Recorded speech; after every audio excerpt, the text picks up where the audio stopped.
Hello students, good morning.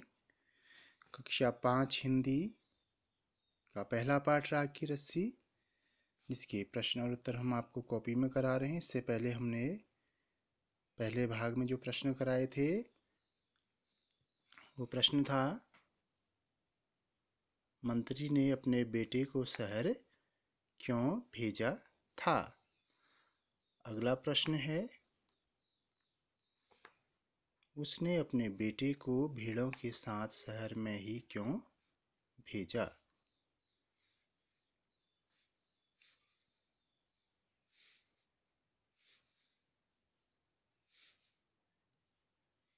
यहाँ पे होगा अगला प्रश्न,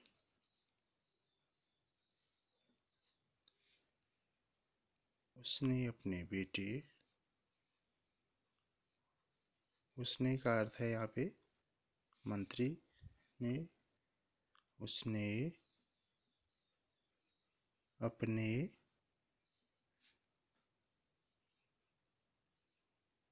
बेटे को भेड़ों के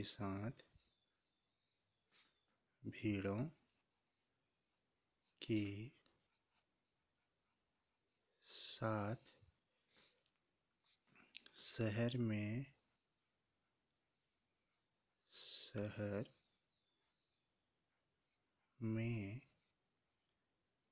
ही क्यों भेजा। में ही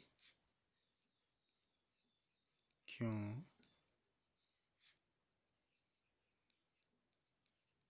भेजा।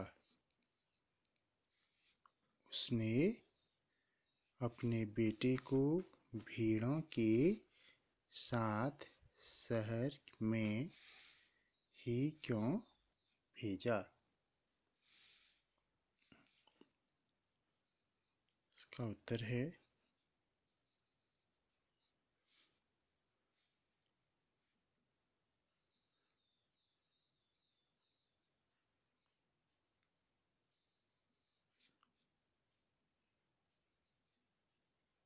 मंत्री ने अपने बेटे को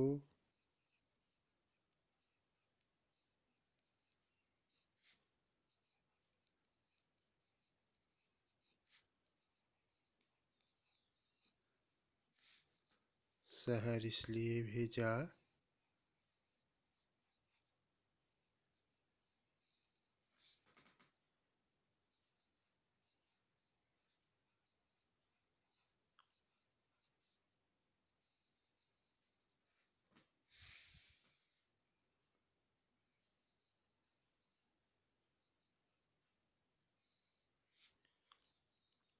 ताकि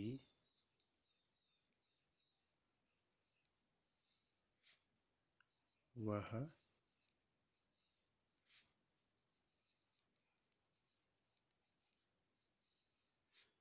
शहर की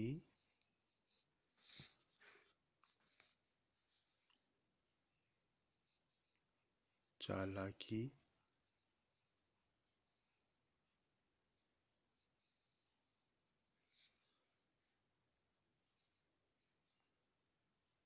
समझदारी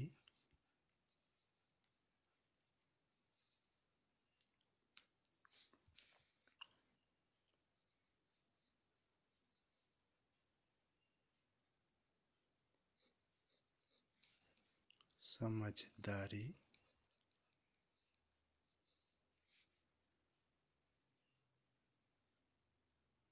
और काम करने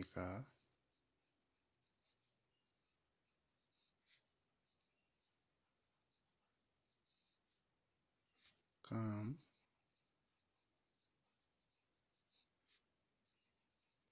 करने का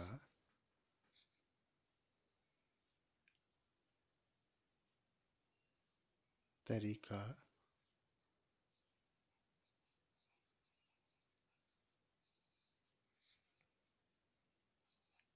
समझ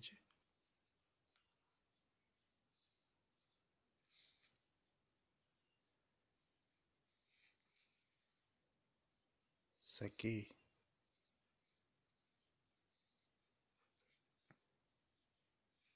पे फिर से देखेंगे, उसने अपने बेटे को भेड़ों के साथ शहर में ही क्यों भेजा?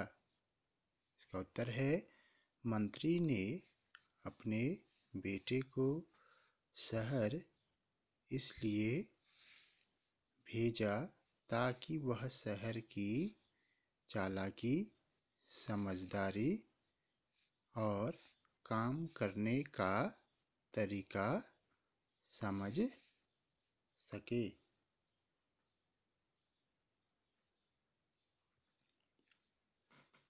अगला प्रश्न है, तुम्हारे घर के बड़े लोग पहले कहाँ रहते थे? घर में पता करो। आस पड़ोस में भी किसी ऐसे व्यक्ति के बारे में पता करो जो किसी दूसरी जगह जाकर बस गया हो। उनसे बातचीत करो और जानने की कोशिश करो कि क्या वे अपने निर्णय से खुश हैं, क्यों। एक पुरुष, एक महिला और एक बच्चे से बात करो। यह भी पूछो कि उन्होंने वह जगह क्यों छोड़ दी है। यह आपको अपने घर में पता करना है कि क्या पहले भी वो लोग कहीं दूसरी जगह रहते थे। इस बारे में आप अपने घर में बात करिए।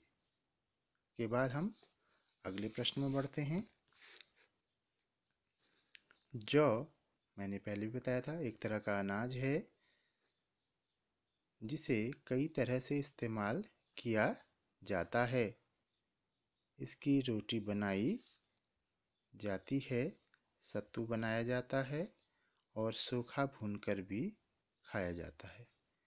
अपने घर में और स्कूल में बातचीत करके कुछ और अनाजों के नाम पता करो।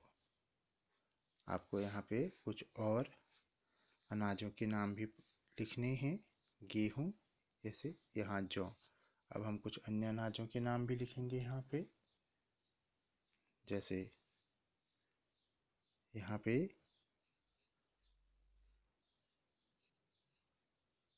बाजरा,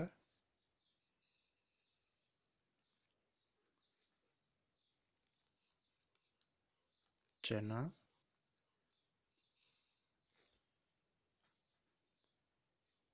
बाजरा, चना,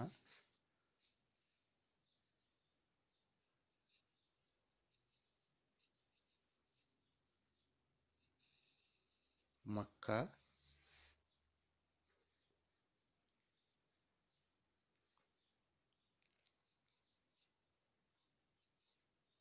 सोयाबीन।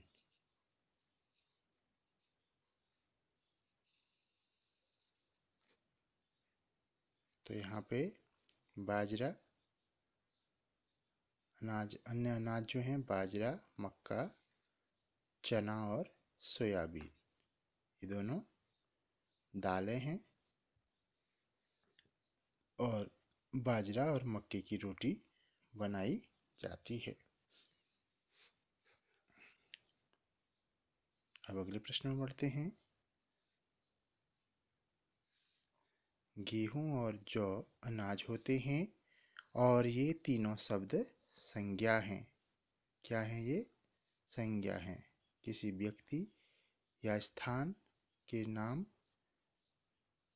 को व्यक्त करने वाली, इसको क्या कहा जाता है? संज्ञा कहा जाता है। जहाँ पे किसी व्यक्ति या स्थान का नाम होता है या किसी वस्तु का नाम होता है जो उसको व्यक्त करता है, उसे क्या कहा जाता है? संज्ञा कहा जाता है। गेहूं और जौ अलग अलग किस्म के अनाजों के नाम हैं, इसलिए ये दोनों व्यक्तिवाचक संज्ञा हैं। ये क्या है? व्यक्तिवाचक संज्ञा, यानी यहाँ पे किसी व्यक्ति का नाम जुड़ा हुआ है तो इसे हम क्या कहते हैं? व्यक्ति या किसी वस्तु का नाम है तो इसे क्या कहा गया है? व्यक्तिवाचक संज्ञा। और अनाज जातिवाचक संज्ञा है। और अनाज क्या है? जातिवाचक संज्ञा। इसी प्रकार रिमझिम व्यक्तिवाचक संज्ञा है और पाठ्यपुस्तक जातिवाचक संज्ञा है। जैसे रिमझिम आपकी किताब का नाम है वह क्या है, व्यक्तिवाचक, क्योंकि यह किसी के नाम को व्यक्त कर रहा है। और पाठ्य पुस्तक क्या है, जातिवाचक। जैसे किसी व्यक्ति का नाम होता है राम सिंह, तो वहाँ पे राम क्या हो गया, व्यक्तिवाचक संज्ञा, और सिंह जो उसकी कास्ट है, उसकी जाति है, वह क्या हो गया, जातिवाचक संज्ञा। तो इसी प्रकार आगे बढ़ते हैं। प्रश्न क्या लिखा है यहाँ पे, नीचे दी गई संज्ञाओं का वर्गीकरण इन दो प्रकार की संज्ञाओं में करो।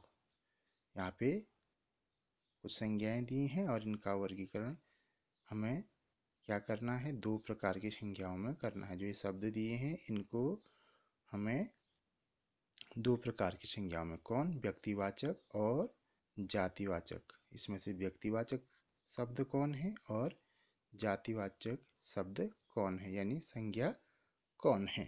तो हम इस प्रश्न को आपकी कॉपी में नोट कराएंगे। तो हमारा प्रश्न है,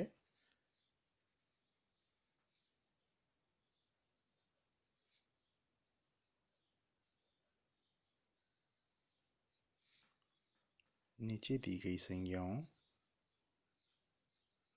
नीचे दी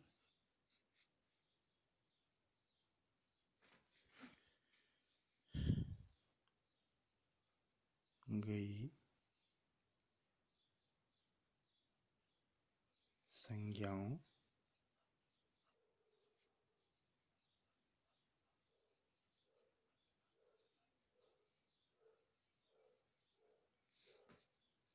का वर्गीकरण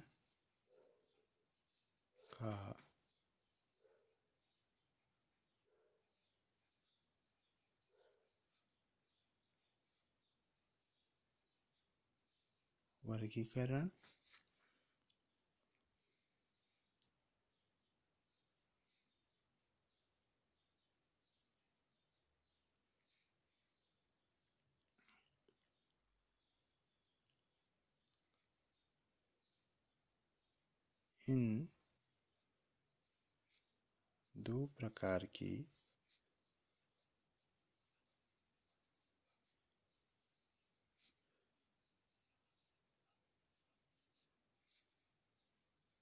संज्ञाओं में करो, संज्ञाओं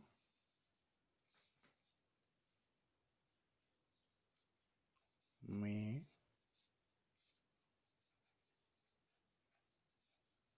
करो।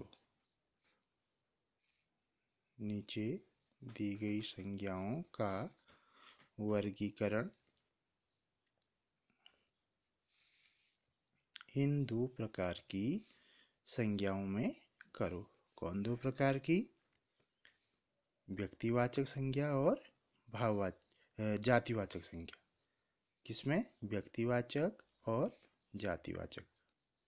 तो यहाँ पे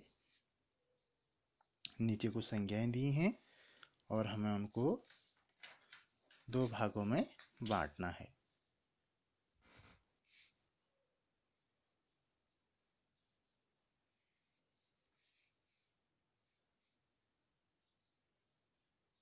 तो जैसे यहाँ पे हम शब्द भी लिख लेंगे, लेह, लेह एक जगह का नाम है, लेह लद्दाख। धातु, धातु कई प्रकार के होते हैं, जैसे सोना, चांदी, पीतल, लोहा, तांबा, शेरवानी,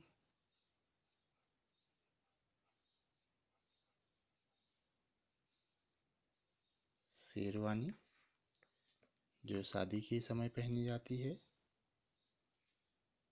भोजन, भोजन आप जानते ही हैं, खाद्य पदार्थ।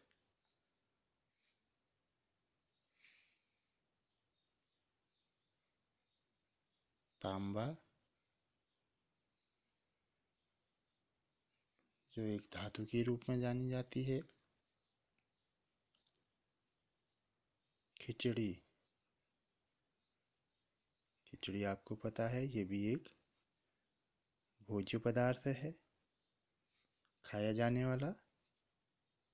शहर, ये आप जानती हैं शहर किसे कहते हैं।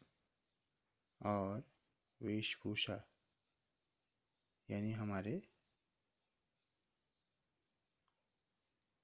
पोशाक या कपड़ा जो हम पहनते हैं,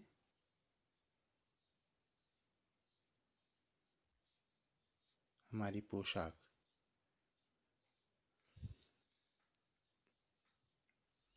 तो नीचे दी गई संज्ञाओं का वर्गीकरण इन दो प्रकार की संज्ञाओं में करो। ये यहाँ पे संज्ञाएं दी हैं, लेह, धातु, शेरवानी, भोजन, तांबा, खिचड़ी, शहर और वेशभूषा।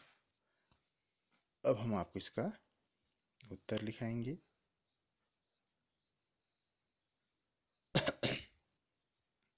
एक तरह हम लिखेंगे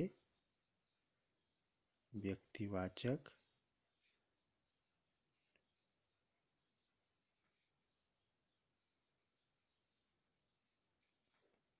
संज्ञा और दूसरी तरफ जातिवाचक संज्ञा।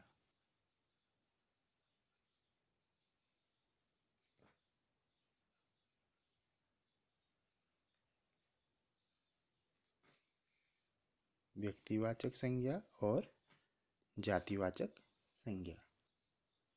अब हमें व्यक्तिवाचक संज्ञा इनमें ढूंढनी है, क्या है? तो लेह, यह एक जगह का नाम है, स्थान का नाम है, तो यह एक व्यक्तिवाचक संज्ञा हो गई। इसके अलावा खिचड़ी, खिचड़ी भी क्या है? व्यक्तिवाचक संज्ञा है। इसके अलावा शेरवानी,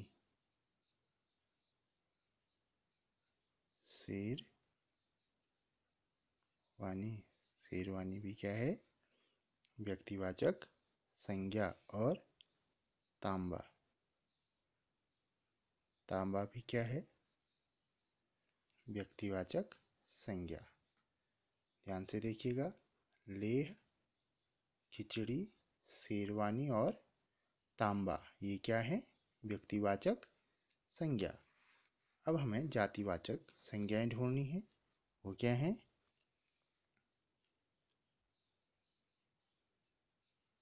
धातु,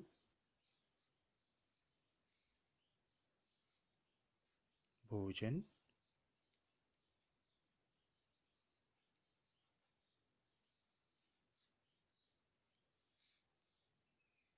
वेशभूषा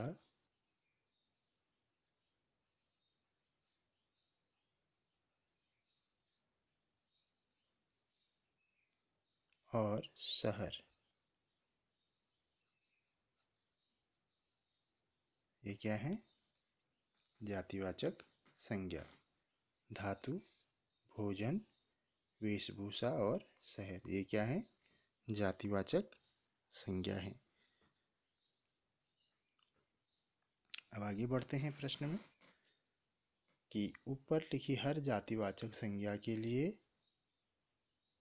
3-3 और व्यक्तिवाचक संज्ञाएं खुद सोचकर लिखो। अगला प्रश्न है,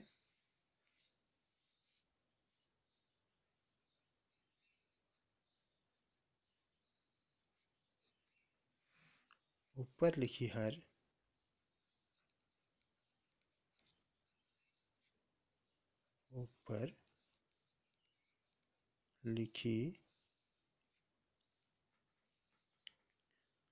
जातिवाचक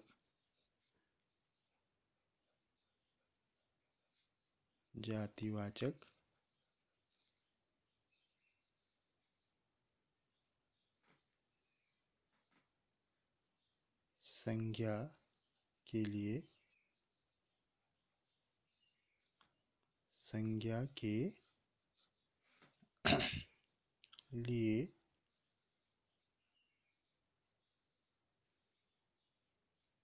तीन तीन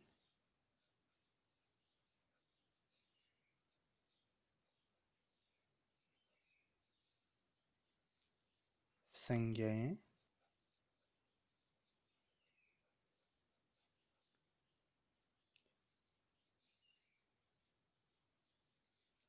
लिखो।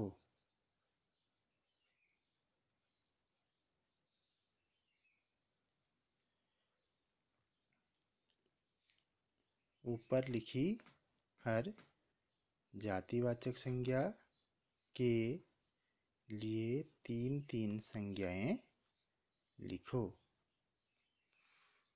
तो इसका उत्तर होगा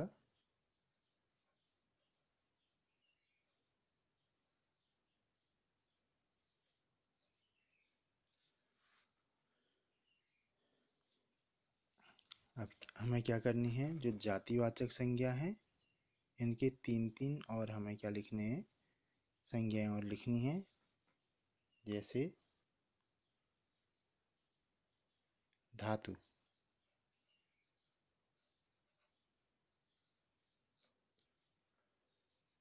धातु के हमने क्या करने हैं, तीन तीन संज्ञाएं लिखनी है। तो धातुओं में क्या आ गया, सोना,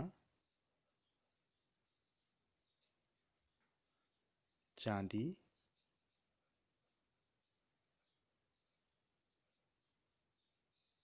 और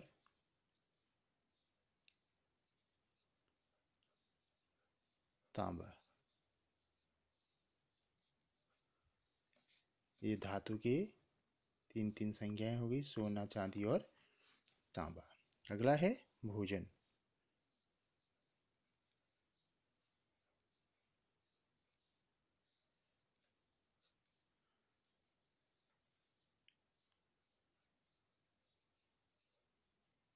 रोटी, दाल और चावल, ये भोजन से संबंधित तीन तीन संज्ञाएं रोटी, दाल और चावल हैं। इसके अलावा अगला है वेशभूषा।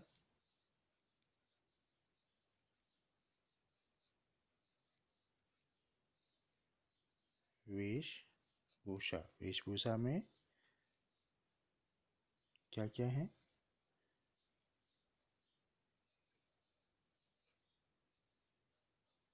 कुर्ता, पाजामा और साड़ी।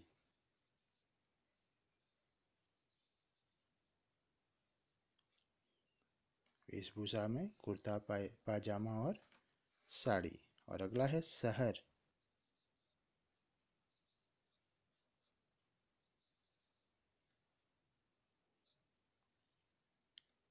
शहरों में हम क्या करेंगे, इनके नाम लिखेंगे, कौन कौन से शहर हैं। दिल्ली,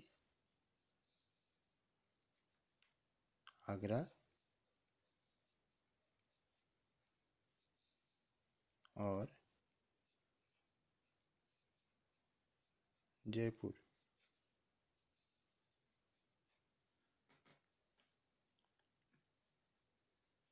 ये क्या हो गए, शहरों के नाम हो गए, दिल्ली, आगरा और जयपुर। उसके बाद आगे क्या कह रहा है, जो व्यक्तिवाचक संज्ञाएं हैं जैसे लेह, खिचड़ी, शेरवानी और तांबा, इनके तीन तीन जो संज्ञाएं हैं ये आपको खुद लिखनी है। आप इसको पता करिए और ये आपको खुद लिखनी है।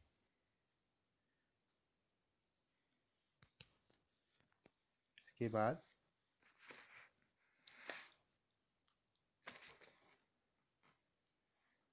आपको क्या करना है, अगला प्रश्न है, तू शेर में सवा शेर।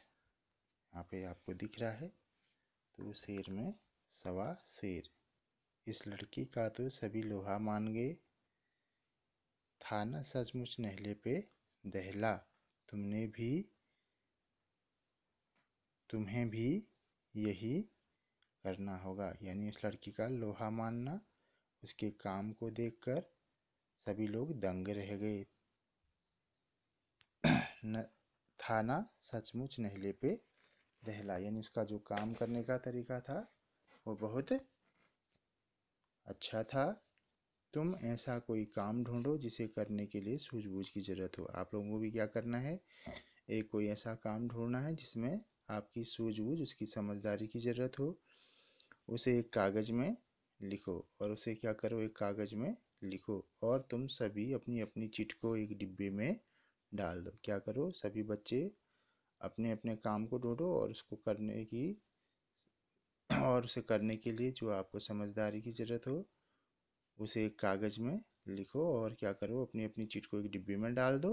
डिब्बे को बीच में रख कर उसके चारों ओर गोलाई में बैठ जाओ। उस डब्बे को क्या करो, बीच में रखो और उसके चारों ओर गोलाई में बैठ जाओ। अब एक एक करके आओ, उस डिब्बे से एक चिट निकाल कर पढ़ो और उसके लिए कोई उपाय सुझाओ। ये आपको करना है। जिस बच्चे ने सबसे ज़्यादा उपाय सुझाए वह तुम्हारी कक्षा का क्या होगा, बीरबल होगा। जिसने सबसे ज़्यादा उपाय उसके निकाले, उसका समाधान निकाला, वही बच्चा क्या होगा, कक्षा में बीरबल होगा। बीरबल आप जानते हैं, जो अकबर के दरबार में मंत्री थे, बहुत समझदार थे, बहुत चालाक थे, होशियार थे, बहुत तेज दिमाग के थे। तो यहाँ पे आपको करना है। इसके बाद आगे बढ़ते हैं। मंत्री ने अपने बेटे से कहा, पिछली बार भेड़ों के बाल उतार कर बेचना मुझे जरा भी पसंद नहीं आया। क्या मंत्री को सचमुच यह बात पसंद नहीं आई थी? अपने उत्तर का कारण भी बताओ। अगला प्रश्न हम नोट करेंगे।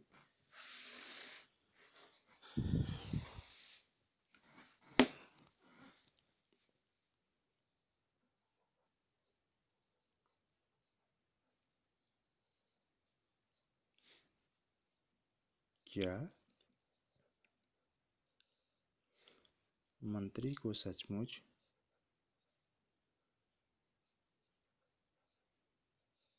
मंत्री को सचमुच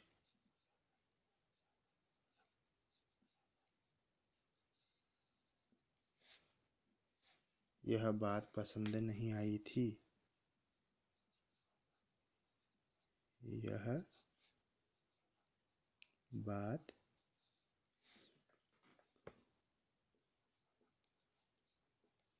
पसंद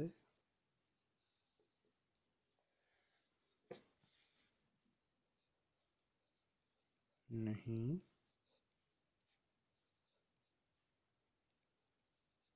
आई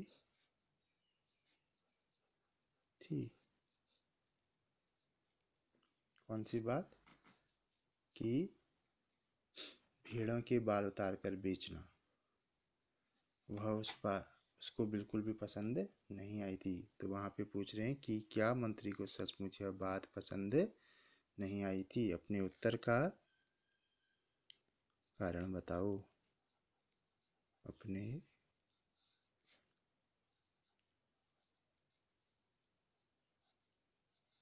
उत्तर का कारण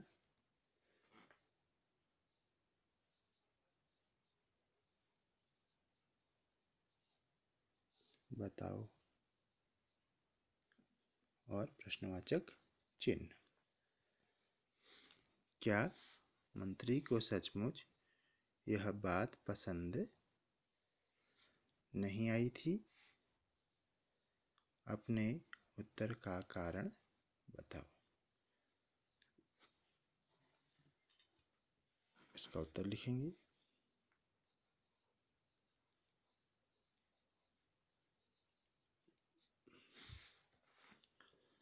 मंत्री को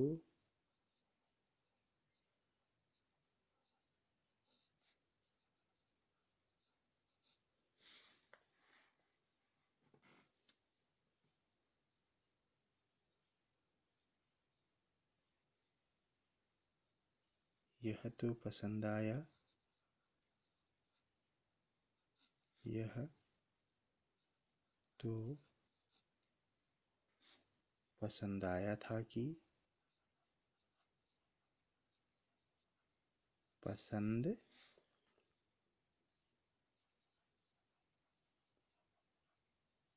आया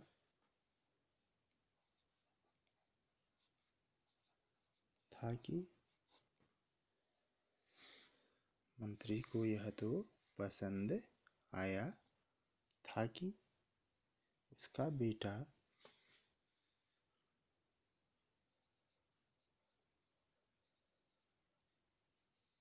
उसका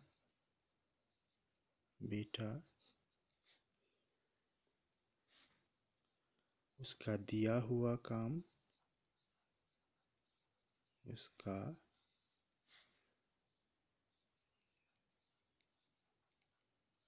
दिया हुआ काम कराया है, कर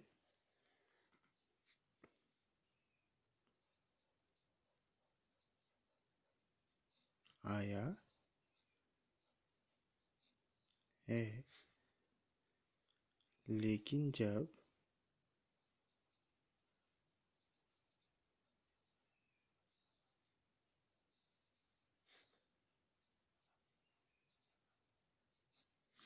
जब उसके बेटे की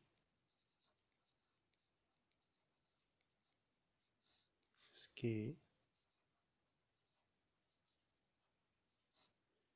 बेटे की जगह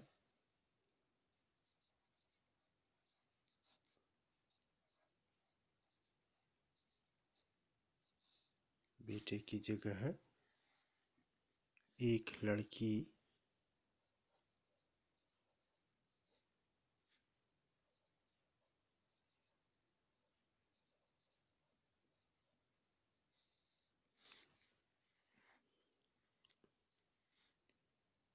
ने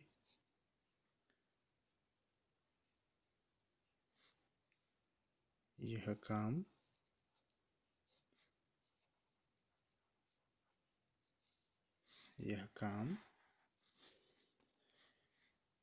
किया है।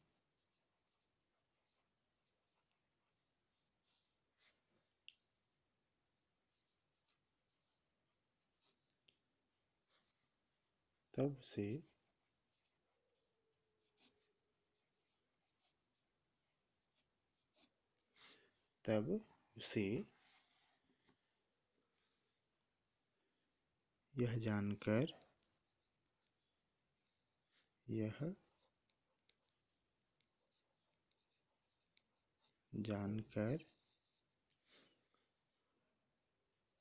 बहुत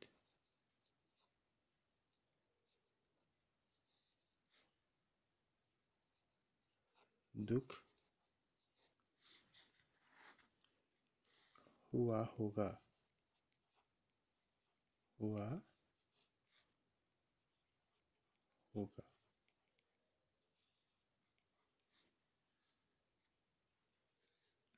तो मंत्री को यह तो पसंद आया था कि उसका बेटा उसका दिया हुआ काम कर आया है।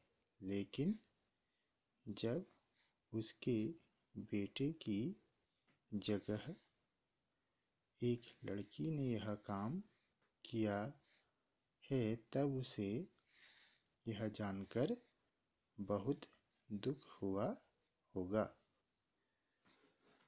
ध्यान से आप इसका उत्तर देखिए और इसको कॉपी में लिखिए और अच्छी राइटिंग में।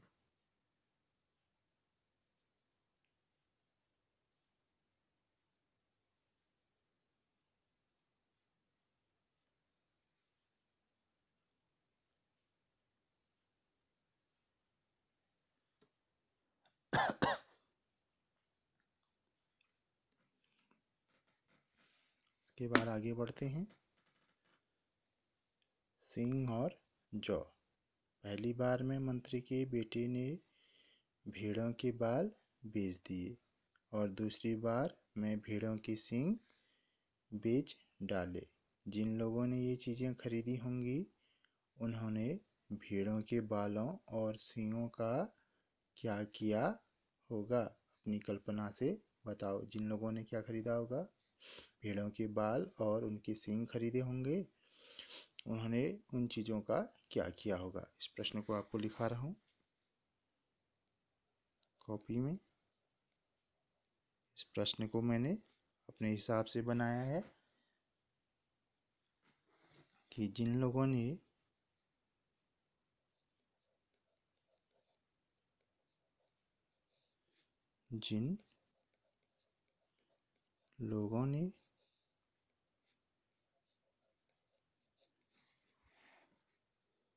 भेड़ों के बाल और सींग खरीदे होंगे, भेड़ों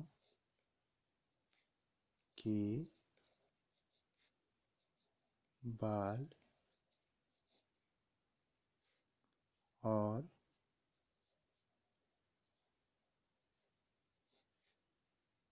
सींग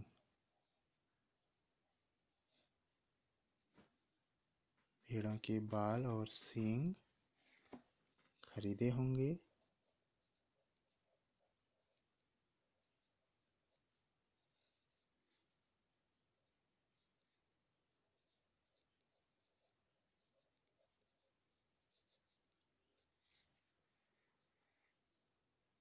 उनका क्या किया होगा? उनका क्या किया होगा? प्रश्नवाचक चिन्ह। जिन लोगों ने भेड़ों के बाल और सींग खरीदे होंगे उनका क्या किया होगा? इसका उत्तर लिखते हैं।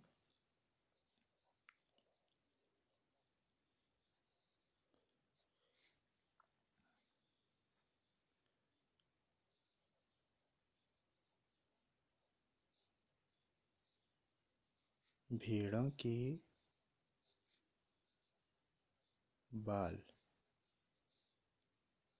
बालों से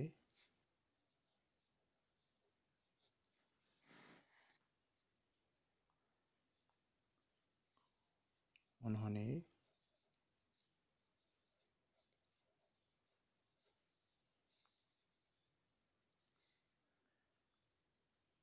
ऊन बनाई होगी।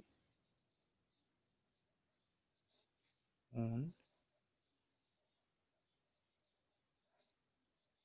बनाई होगी और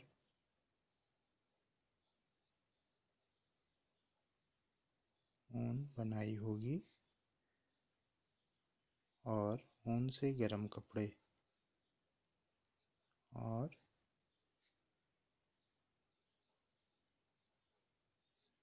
ऊन से गर्म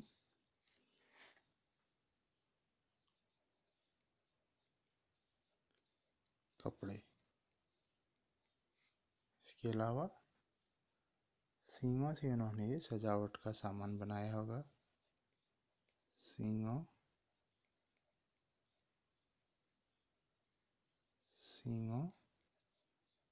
से उन्होंने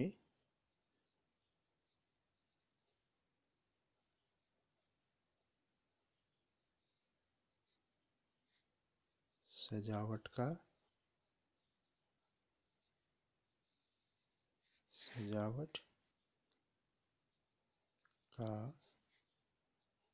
सामान बनाया होगा।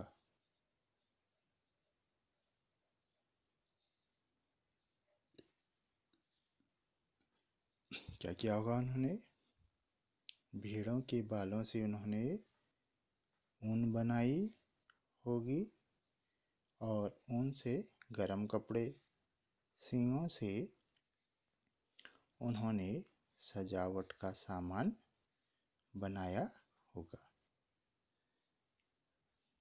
इस प्रश्न और इसके उत्तर को भी आप ध्यान से देखिएगा।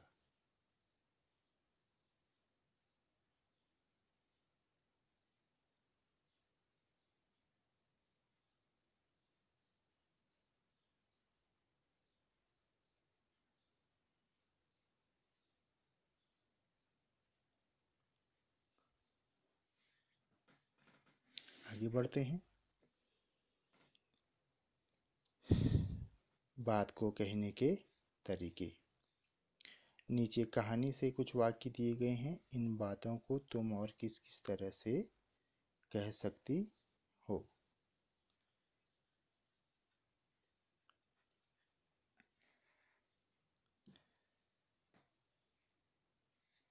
यानी चैन से जिंदगी चल रही थी, इसे हम अन्य और किस तरह से कह सकते हैं। होशियारी से छूकर भी नहीं गई थी, मैं इसका हल निकाल देती हूँ। उनकी अपनी चालाकी धरी रह गई।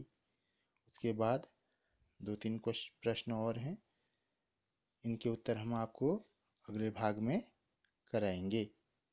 आप सभी लोग आज कराए गए प्रश्नों को अपने कॉपी में अच्छी राइटिंग के साथ बनाएंगे, करेंगे और